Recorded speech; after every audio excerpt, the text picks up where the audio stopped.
Hi friends, మూసి దగ్గర ఉన్నాము. ఇక్కడ ఒక అన్నుండు అడిగి తెలుసుకుందాం, ఇది ఇట్లే ఉంటే మంచిదా, బాగు చేపిస్తే మంచిదా అని. అన్న, ఈ మూసిని బాగు చేపిస్తే మంచిదా, ఇట్లే పెడితే మంచిదా? బాగు చేపిస్తే మంచిది సార్. మీకు కచరా ఏం లేకుండా ఇదంతా. ఇప్పుడు కేటీఆర్ గారు బీఆర్ఎస్ కేసీఆర్ గారి కొడుకు, దీన్ని పనులు ఆపుదాం. వద్దొద్దు సార్, ఆయన ఎవరు అడ్డొచ్చినా మా రేవంత్ రెడ్డి సార్ అసలు ఆపొద్దు.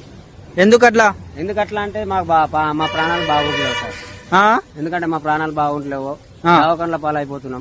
ఓకే, ఇప్పుడు కేసీఆర్ రేవంత్ రెడ్డి ఎంత మంచిగా చేస్తా అనుకుంటుండో ఆయన చేయనిస్తలేరు కాదు. ఎవరు అడ్డొచ్చినారు రేవంత్ రెడ్డి గారు, ఆ సార్ మాత్రం ఆపొద్దు, రేవంత్ రెడ్డి సార్.